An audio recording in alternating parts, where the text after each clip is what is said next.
નહીં, માત્ર ને માત્ર ખાલી કીર્તિ પટેલ પાણીમાં નાવા ગઈ હા બસ તો ઓકે રે ખાલી એનો એક વિવાદ કરી અને આવડા લોકો ચડી મૂક્યું. હા ખરેખર સાધુ સંતોએ એમાં વિરોધ ન કરવો જોઈએ.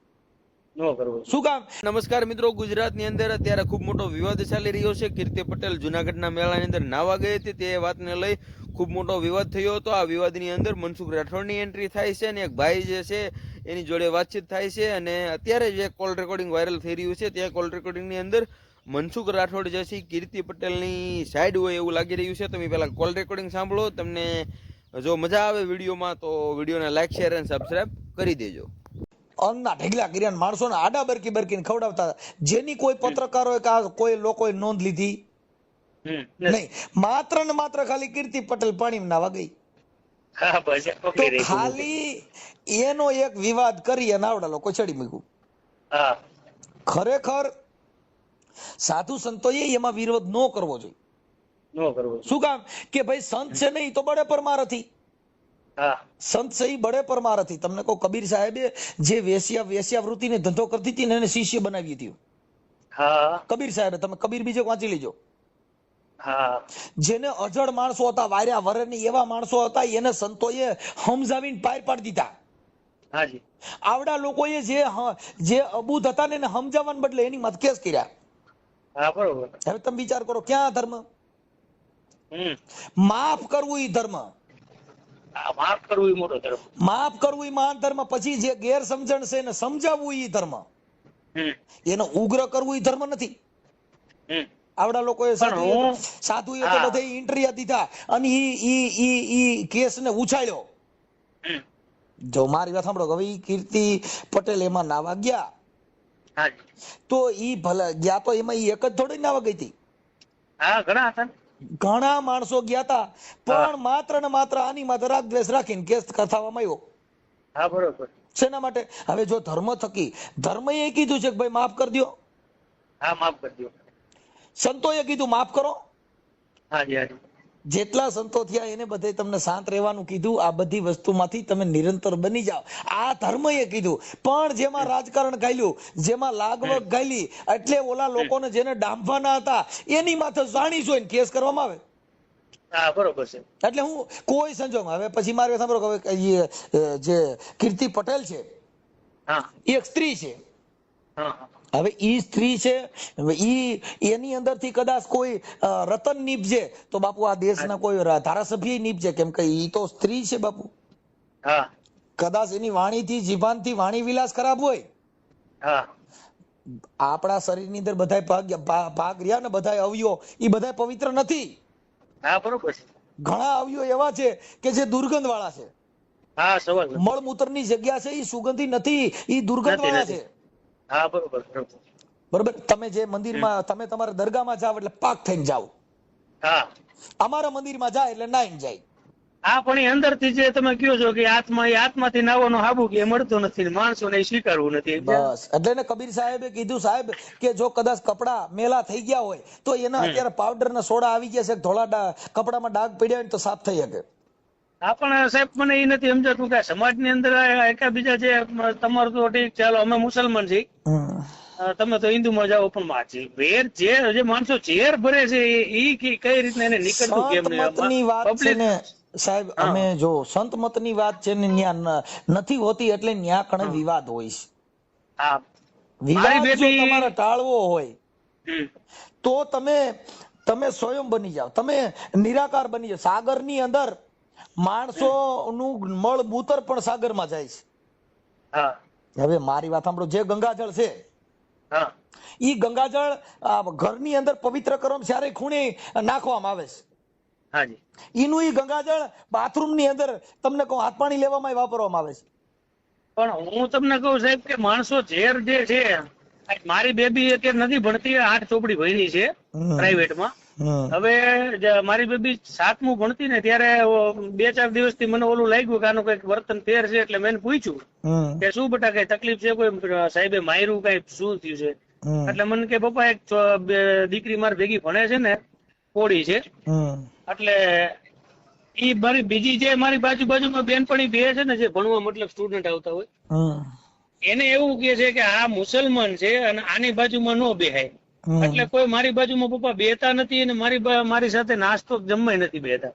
ઈ વર્ણ વ્યવસ્થાના એટલે વાળા. પછી મેં નિશાળે સ્કૂલે ગયો તો, હું પ્રિન્સિપલ ને મળ્યો, હમ. મેં એને વાતચીત કરી, બેબી નામ દીધું. એટલે મેં સાહેબ ને એટલું કીધું, મેં કીધું મારે કોઈ માથાકૂટ નથી કરવી, પણ આ બેબી ના માવતર ને બોલાવો. એટલે પછી મેં જાણ્યું, એટલે બેબી એવું કીધું કે મારા મમ્મીએ કીધું છે કે મુસલમાનો એ આપણા મંદિર પાડી નાખ્યા, એટલે એની યાર વ્યવહાર રખાય નહીં. પછી મેં સાહેબ ને એને માવતર ને કેવડાવ્યું, મેં તેને કહીજો અત્યારથી આ બાળકને આવા બીજ ન બોવાય, આને આવું જ્ઞાન ન દેવાય. મારી બેબી છે, અમે મુસલમાન છે, મારી બેબી ને પૂછો કે મારી બેબી 10 દિવસ દશામાની આરતીમાં જાય છે અને આઠમના ઓલામાં જાય છે, અમે કે એને રોકતા નથી અને અમારા તહેવારમાં આવે છે. બરાબર. એટલે અત્યારથી બાળકોને આવું ન તમે શેમાંથી, સુમરામાંથી કે શેમાંથી? નહીં, હું સાહેબ મકરાણી છું, બ્લોચ મકરાણી. બ્લોચ મકરાણી. Okay okay. હાજી. કાંઈ વાંધો નહીં. ઈ છે ને ભાઈ, જે જાતિવાદના કીડા હોય હા. ઈ આવું કરે, બાકી આવું કોઈ કરવાની જરૂર નથી. કેમ કે જે ધર્મ છે ને સાહેબ, ઈ શાંત આપો. જો અત્યારે મારી સામે વિવાદ કરો, પોલીસ ઉપર ભારણ વધે. હા, બરોબર છે. પોલીસ ઉપર ભારણ વધે, પછી જે કાયદાના અર્થઘટન થાય.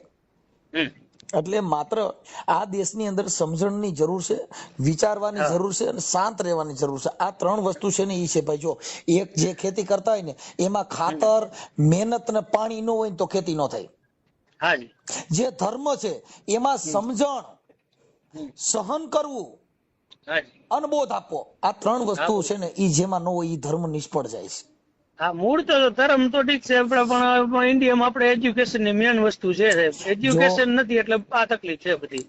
અત્યારે ધર્મ થકી માણસોને જકડી દેવામાં આવ્યા સાહેબ. હા, જકડી લે. બધાય અત્યારે ધર્મથી જકડાઈ ગયા છે. એટલે માત્ર તમે ભણો. જો કે અમે મારી સાંભળો, અમે રોજ ભજનના ગાયક કલાકાર છીએ, અમારે રોજ ભજન ગાવાના બધી સમાજનું બોલતા હોય છે. હા ના, હું તમારા સંતવાણી સાંભળું છું પ્રોગ્રામ. સાધુ સંતોની પણ વાતો કરીશ. હાજી. એ સાધુડા તેરો સંગડો નહીં છોડું મેરે લાલ. હા. હવે ગોપીચંદ નું ભજન છે. હા. સાધુડા તેરો સંગડો નહીં છોડું મેરે લાલ, લાલ મેરે દિલ में સંતો બાપુ લાગી રે વેરાગી રામા, જોયું મેં તો જાગી, ટુકડે में से ટુકડા કરી દેના મેરે લાલ. એને એક ટુકડામાંથી બધાને ટુકડા કરીને ખવડાવે ઈ સાધુ. હા સાહેબ. હવે આ બધા હું છે આડંબર સાધુ છે, કરોડોની પાર્ટીઓ છે, જ્યાં મર્સિડીઝ ને એવી બધી ગાડીઓ છે, તો ઈ કોઈ ભગવાન દેવા આવ્યો નથી, એ પબ્લિક પાસેથી લીધું છે. પબ્લિક પાસે લીધું છે. હવે પબ્લિક ની અમુક સુવિધા પાર પાડી હોય, પબ્લિક ને કઈક પરચાની વિધિ દીધી હોય. સંત કોઈ દી ભીખે નહીં. જો અમરમાન દેવીદાસ બાપુ થઈ ગયા, જેને ઘરે ઘરે અમરમાએ રોટલા માંગીને ગરીબ માણસને ખવડાવ્યા. અત્યારે એવો કોને ધર્મ કર્યો છે? હા, કોઈ નહીં. કોઈ નહીં. પછી તમે જે સંતો, જેટલા સંતો થયા તમે જોઈ લો, જેને શિષ્ય કર્યા 1 થી 2 એ ટપોરા મારીને કર્યા. અટણ લાખોના શિષ્ય. ઈ પછી દારૂ વેચતો હોય તો એની માથે હાથ દઈને કેમ કે ઈ તો પૈસા દે છે. ઈ શું કરે છે તો કઈ જોવું નથી. એટલે ઈ જે આ ગુરુ શિષ્યનો જે નાતો છે, ઈ અટાણે પૈસા, પાણી અને સત્તા સંપત્તિ માટે થઈને શિષ્ય કરવાના. પછી જે કલાકારના મતભેદ છે એમાંય તમને કહું, જે મોટા મોટા કલાકારો હોય છે મોટા મોટા સાધુને જ ગાવા જાય. બાકી નાનો કોઈ માણસ છે, કોઈ ગરીબ માણસ હોય, કોઈ વિધવા બાઈ હોય ને એના છોકરાના લગ્ન હોય, એને ઘરે જો કાટ રામાપીનો પાઠ પ્રસાદી હોય તો ત્યાં નહીં જાય. શું કામ? કે ઈ એનું સ્ટેટસ બાંધવા માંગે છે. મારો તો આ ઠેકાણે પ્રોગ્રામ હોય, મારો તો મોરારી બાપુમાં મારે સપ્તાહમાં મારો પ્રોગ્રામ છે, ઈ ઓલી વિધવા બાઈ ઘરે ભજન ગાવા જાય. હવે તમે વિચાર કરો, હવે ઈ ભજન ગાવા વાળા તમે જો, હવે આ જેટલા સાધુડે જે ભજન ગાયા, કાનદાસ બાપુએ ગાયા, કાનદાસ બાપુ દેવી પૂજક સમાજમાંથી આવ્યા, ઈ બધે જે ભજન ગાયા ને એને નાની સમાજમાં ભજન ગાયા. હવે ભગવાન ભૂલા કોને પડ્યા? હવે ઈવડા ઈ બંગલા વાળા ભજન કેના ગાવા જાય છે? સબરીના. હવે ઈ બંગલા વાળા ભજન કોના ગાવા જાય છે? મીરાના. હવે ઈ જે છે ઈ, હવે તમે વિચાર કરો કે વિદુરજી ખાવા ખીચડી નહોતી, એને ઘરે ભગવાન મહેમાન થયો. વિદુર કર્માબાઈ નો ખીચડો ખાવા ગયો. બંગલા વાળાને કર્યો 2.5 લાખ ફી લઈને આવડા એને કર્યા. હવે ઈ ઓલા મૂર્ખી ના કેવા, ઈ જે કરોડપતિ માણસ છે એના કર્યા આવડા વાતું સુપડે નહીં કરવા જાય છે, અને ઈ સુપડે ભજન ગાવા નહીં જાય. ઝૂંપડેમાં ભજન ગાવા નહીં જાય. વાતો બંગલેમાં મોટા મોટા સ્ટેજમાં જઈને વાતો કોની કરશે? જેને ખાવા ખીચડી નથી એની, જેને ભક્તિ કરી એની. હવે એને ન્યા ઉદાહરણ ઓલે ન્યા શેનું દે ખબર છે? સબરીભાઈ તમને કહું, જેને ભેલડીના હેઠા બોર ભગવાન ખાવા ગયો, તમે કોઈ ઘરે ભજન ગાવા ગયા છો? તમે બોર ની વાતો કરો છો તો? હા હે? હા રામ ને લક્ષ્મણ સબરીને ઝૂંપડીએ બોર ખાવા ગયા. હા કેમ કે એની ભક્તિની તાકાત હતી સાહેબ. અટાણ તમે ગમે એવી ભક્તિ કરો, તમારા ઘરે કલાકાર ફોટો પાડવા નહીં ઉભો રહી. નો રે સાહેબ. કેમ કે એને ઇન્દ્ર ભારતી બાપુના આશ્રમમાં ન્યા કણે બાપુ હારે ફોટા પાડે કે તમારી હારે? હા કોની હારે ફોટા પાડે સારા લાગે? હા જે અત્યારે લાંબ માર્કેટમાં હોય એની એર ઉભા રહી છે. હવે ઈ જો કદાચ કોઈ ગરીબ માણાનો છોકરો પણ તો એને ન્યા લગ્ન ગીત ગાવા જાય કે તમને કહું મોટા મોટા આશ્રમોના મોટા સ્ટેજ હોય ન્યા જાય? હા ન્યા જ છે ને સાહેબ. સાહેબ હવે અમરમાના જે ભજન ગાય છે કોને ન્યા ગાય છે? મોટી મોટી સપ્તાહોમાં. પણ અમરમાં એ તમને કહું બટકું રોટલો માંગી અને બધા રગત પીતિયાની સેવા કરી. હવે ઈવડા ઈ રગત પીતિયાની સેવા કરવાના આવડે 2.5 લાખ પી લઈશ. હા હવે ક્યાં આ ભજન ની તમે જો હા કાક બાપુ એ કીધું, બાપુ આ ભજન ના આને વેચી નાખ્યું.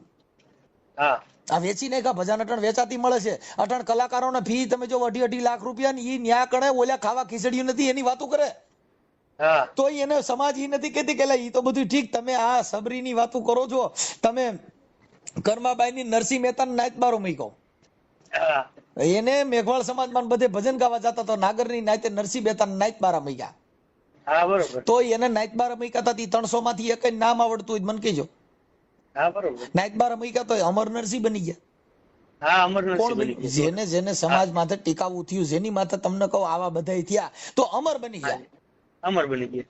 અત્યારે મારી વાત સાંભળો, અત્યારે આ ભલે સોશિયલ મીડિયામાં આ કીર્તિબેન નો બબાટી કરી પણ કીર્તિ અમર બનાવી દીધી. હા બરોબર છે. સાધુ સંતો કરતા અત્યારે કીર્તિનું પાનું મોર ગયું. હા જેને સરકારે કરોડોના ખર્ચા કર્યા તો કોઈએ નોંધ ન લીધી. ખાલી ડૂબકી મારવાથી જેની નોંધ લીધી તો ભોળાનાથ તો પર્સન તો કીર્તિ પટેલ નથી.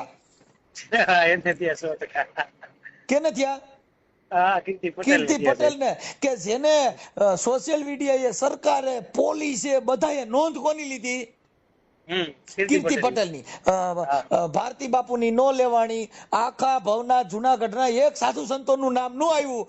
માત્ર આખી શિવરાતમાં ભોળાનાથ પર્સન થયા કીર્તિ પટેલ ને. કીર્તિ પટેલ ને ત્યાં 100%. અત્યારે સોશિયલ મીડિયામાં જ્યાં જોઉં ત્યાં કીર્તિ પટેલના ફોટા મળ્યા તો ભગવાન તો કીર્તિને મળ્યો કાવડા સાધુડે. હા હવે જેને ખરાબ તમે ગયો છો, હા જેને તમે જે સ્ત્રીને તમે ખરાબ ચિત્રો છો, ઈ ભગવાન ભોળોનાથ પર્સન તો એ નથી. હા એને વાંચો. કેમ કે આ શિવરાતમાં કરોડોના ખર્ચા કર્યા, સરકારે આવડી મહેનત કરી, સાધુડી એવડા સવડે જમાડ્યા, તોય ભોળાનાથે કોઈને સાપામાં આવવા ન દીધા. હા પણ આ કીર્તિ પટેલ ને ભોળાનાથ પર્સન થઈ ગયા કે ટીવી કે કોઈ મોબાઈલ કે કોઈ છાપું એવું નથી કે જેમાં કીર્તિ પટેલ નો ફોટો નથી. હા બરોબર છે. તો ભગવાન પર્સન કોને થયા? હા કીર્તિ પટેલ ને. એમ ભગવાન જ્યાં જ્યાં ભૂલો પડ્યો ને ઈ આવા માણસોમાં જ પડ્યો સાહેબ. જેને હવે જેસલ જાડેજો તમને કહું, જેસલ જગનો ચોલટો તમને કહું, જેને તોળલ ભટકાણી, જેને પલમાં કીધો પીર. હા બરોબર છે. હું કીધું પલમાં પીર. જેને જીતના મતેલા વાળ તોળા રાણી કે એટલા તો મેં કુકરમાં કર્યા. સટાણ એવા ખાલી 4-5 કેસ હોય ભેગો ફોટો નથી પાડતા. હા હે હા 100% છે. જેની માથે અમુક કેસ હોય ને અમુક ખાલી બાથોડીઓ માણા દે એની ફોટો પાડવા માણા રાજી નથી. હા નો હોય નો હોય. તો જાડેજાએ તો કીધું કે પાપ તારું પ્રકાશ જાડેજા, ધર્મ તારો સંભાળ, તારી બેડલી ને મારો નાથ બુડવા નહીં દે. હા એટલે જાડેજાએ પાપ પોગાર્યું કે જીતના મથેજા વાળ તોળી રાણી ગઈ એટલા કુકરમાં મેં કર્યા. એને કીધું તોળી રાણી આ જેટલા માથાના વાળ છે ને એટલા પાપ મેં કર્યા છે. હાજી. તો તોરલ કે જાડેજા પોકારી દે, તું પલમાં થઈ જાય, ફ્રી થઈ જાય, તમે તમારું હાચું પોકારી દો. હા બરોબર છે સાહેબ. આ સંતની જે વાણીઓ છે, સંતના જે છે ઈ નથી. આ લોકો શું કરે છે ભાઈ, પોતે આડંબર. હવે તમે અત્યારે અમુક જગ્યામાં જાઓ, ત્યાં તમે ગેટમાં અટાણા ઇન્દ્ર ભારતી બાપુમાં તમે બાપુનું દર્શન ન કરી શકો. હા નો થાય. જો તમારે ત્યાં કઈ મર્સિડીઝ કે ફોર્ચ્યુનર ઉભી રહી એટલે તરત જ બાપુ બહાર આવ. હા સાહેબ. કેમ કે એને જરૂર છે ને ઈ કરોડપતિ માણસોના શિષ્યોની જરૂર છે, ત્યાં નાના માણસોની જરૂર નથી. જરૂર નથી. તમે સમજ્યા? જેટલી જગ્યા હવે જો ને મારી જેવા 50 જણ અહીંયા લઈ જાય તો હું ખાલી પૈયા લાગે વાતું કરે, ઈ હું દેવાના છે? હા હવે તો અત્યારે સમયમાં તો નાના માણસોની જરૂર નથી એના જેવું છે. કોઈ પણ જગ્યા હોય એનો મહંત ફોર્ચ્યુનર સિવાય બહાર નથી નીકળતા. નથી નીકળતા. તમે એવો મેં જેટલા- સાહેબ મારો ખુદનો કિસ્સો એવો થઈ ગયો છે. હું આપણે રાજકોટ ટાટા મોટરમાં નોકરી કરતો શોરૂમમાં, અને મારે પથરીનો પ્રોબ્લેમ હતો, એટલે ઓપરેશન માટે મેં શેઠ પાસેથી લોન લીધી હતી 25,000 રૂપિયા, અને આપણે જમા કરાવવી પડે રિટર્ન લીધા એટલે. પછી મારું જે દિવસે ઓપરેશન હતું ને એ દિવસે શેઠના સસરાની ન્યા કણે સ્વામિનારાયણ ભગવાનનું કોઈ કથા કે જે કઈ હતું એવું પ્રોગ્રામ, એટલે આ બે માણસ અહીંયા તેડાવ્યા હતા, એટલે એ ગયા હતા ને એ દિવસે મારું ઓપરેશન ચાલુ. એટલે પછી એનો પ્રસંગ પતાવીને આવતા રહ્યા, મારે ઓપરેશન પતી ગયું. 8 દિવસ પછી હું કામે ગયો, એટલે શેઠ મને જોયો એટલે મને બોલાવ્યો ઓફિસમાં. મને કે ઇમરાન ઉપર આવો ને, ઓફિસમાં ગયો. મને કે તારે પતી ગયું ઓપરેશન? મેં કહ્યું હા સાહેબ. તો કે આરામ કેમ નો કર્યો? મેં તો સાહેબ 8 દિવસ તો કર્યો. મને કે નહીં, હજી 15 દિવસ જવા દે, ઓપરેશન થયું છે એટલે. અને તારી લોન કેટલી છે? મેં તો સાહેબ મારે 25,000 છે કીધું, અને 10,000 આગલા છે એમ કઈક, એટલે 35,000 જેવી લોન હતી. એટલે એને એકાઉન્ટન્ટ ને બોલાવ્યા અને એવું કીધું કે ભાઈ ઇમરાનના જે કઈ પૈસા છે લોનના એ મારા ખાતામાં એડ કરી લ્યો, એની લોન આવી ગઈ મારા ખાતામાં, બરોબર. એની પાસેથી 5 રૂપિયા લેવાના નથી. એટલે મેં કીધું સાહેબ પણ હું ધીમે ધીમે આપી દઈશ, આનું કારણ મારે જાણવું તો ખરું કે ભાઈ મારી પાસેથી પૈસા ન લેવાનું કારણ શું. પછી એને વાત કરી કે મારા સસરાએ આવી રીતના કથા કરી હતી, અને મને એમ કીધું કે ભાઈ તમે આમાં કઈક બાપુને લખાવો ફારામાં. હવે આ મોટી પાર્ટી એટલે કઈ આપડી કોઈ 51 રૂપિયા તો લખાવી ન કે, પણ ઇમરાન મેં ચોખ્ખી ના પાડી કે આ હું આવ્યો છું આવી નાની ગાડી લઈને, આ આવ્યા છે BMW લઈને સ્વામિનારાયણ, હું એકલો આવ્યો છું, આને 2 બોડીગાર્ડ છે સ્ટેન્ડ ગન વાળા. તો આ સાધુ છે તો આના એટલી જરૂર શું છે કે આના કરતા મને દીકરાની જેમ કમાઈને જે દે છે, દિન રાત જોયા વગર ડ્રાઇવિંગ મારી અહીંયા કરે છે ને આજે એનું ઓપરેશન છે, તો આને દેવા કરતા એને ન દઉં. એટલે મેં કે 5 રૂપિયા લખાવ્યા નથી, તારી લોન માફ. અમે તો અમે છે ને ભાઈ, રાજકોટ જય ગણેશ ટાટા મોટરના જે ઓનર છે એની વાત કરું છું, સમજ્યા? એટલે એ બધું આમાં એમ જ છે. જો ભાઈ તમને કહી દઉં, ભગવાન રામચંદ્ર ભગવાન જેને ભગવાનનું બિરુદમાન આપ્યું, એ આખી જિંદગી તમને કહું, જેને વિયોગમય જિંદગી જીવ્યા, 14 વર્ષ જેને વનવાસ ભોગવો, તમે આ દિશા જોવી, એના ગુણગાન નથી આ જગત ગાતી સાહેબ. જેને દુઃખ ભોગવું ને એની જ આ જગતમાં વેલ્યુ થયું છે. જો અત્યારે કીર્તિ પટેલ છે ને, ઈ અત્યારે છે ને, ઈ તમને કહું સતી થઈ ગઈ, શક્તિ. કેમ કે એની માથે કેસ કર્યા તોય તમે હવે મૂળ તો ખાલી નાવા પીડ્યા, એમાં શું થયું હાલો મને કયો?